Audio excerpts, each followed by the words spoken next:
In this video, I'm going to walk you through sections 1 and 2 of the lesson plan. There are two other videos, one that will walk you through sections 3 and 4, and one that will walk you through sections 5 and 6. There's also a video that will walk you through an example lesson plan that was created by a former student. The template that I'm asking you to use is the document that we use when we observe our on-campus interns.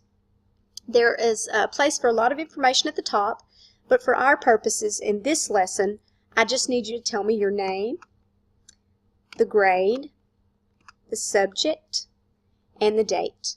On your form it says date of observation. Just put the date that you turn in your lesson to me, please.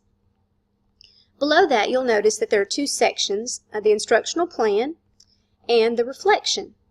When we use this document with our on-campus interns, when we observe them, they outline their instructional plan just as you will do. But then the other section, after they have taught this lesson to students and we have observed them teach it, they reflect on how that lesson went, and then they will also discuss this with their university supervisor. Since you won't be teaching this lesson to students right now, you will not be completing the reflection portion of this lesson at this time. The next section is the learning objectives section. The first part of that is where you will list the Common Core State Standard that you are addressing in your lesson. I would suggest that you use the Common Core Standard that you used in your CCSS assignment in the first week. If you want to use another one, that's fine as well. The next section is, what is your objective for student learning for this lesson? What is it that you intend for students to learn? What is it you want them to know or be able to do when they finish this lesson? You need to make sure that you also describe that in behavioral terms. You need to make sure that it's observable. Try not to use verbs such as recognize, know, appreciate. They're really too vague, and it's difficult to observe whether or not the students have learned what you want them to learn. It's better if you use verbs that allow you to either see or hear what the students will be doing to demonstrate what they have learned. Verbs such as list, show, define, report, count, match, compare, construct, dissect, categorize, design, debate, etc. For this lesson, I want everyone to use the same beginning language for their objective. I would like you all to use the student will be able to, and then you will choose one of these verbs, these stronger verbs that allow you to see or hear what students are doing.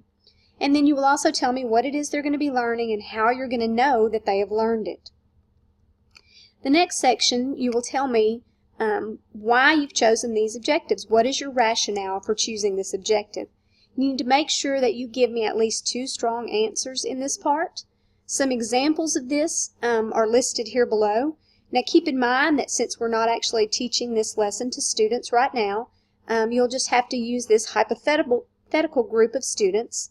And so one of the examples would be because it's the next in a sequence of learning skills, because it's a natural progression of skills and learning based on students' previous learning, in order to connect past learning with current objectives, to avoid teaching new learning in isolation and make connections, to connect or expand the last objective with the next one. Of course, since we don't have students right now, it's just hypothetical when we talk about this. You just need to think about your lesson and choose some reasons for choosing that objective. The next is student grouping. The first section is how will you group your students for instruction? Will you use whole group, small group, pairs, or a combination of groupings? You need to tell me if you may begin with whole group, then you may break students into pairs, then you may put them into small groups, and then you may come back to one whole group for the end of the lesson. Any ways that you're going to be grouping your students during this lesson need to be outlined here. You'll also need to tell me if students are grouped by any defining characteristics such as boy, girl, race, ethnicity, language, ability, disability, or academic or social skill levels. Is there a reason why you're putting students in certain groups? And there may not be, but there may be as well. Then you need to tell me why you've chosen to group students in this way. Examples would be because low achievers and high achievers learn from each other. Because of discipline issues with certain students, you may have 2 students that you would not put in the same group. Because of students' diagnostic assessments. If you've done diagnostic assessments on the students and you have a group of students who have similar needs, you may group them together. A lot of times when we're using the explicit teaching model, we begin with whole group. We sometimes break into pairs or small groups, and we usually come back together in one big whole group for the sharing out or the closing of the lesson.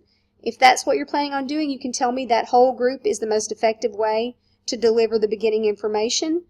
Small group or pairs is most effective when students are doing the guided practice, and then we come back together for the whole group for the closing of the lesson, so you can make sure everyone has an understanding of the lesson. And those are just some examples. Okay, I hope this helps you understand these first two sections of your lesson plan. If there's something that you don't understand or if you have a question, please feel free to message me and I will try my best to answer any questions that you have.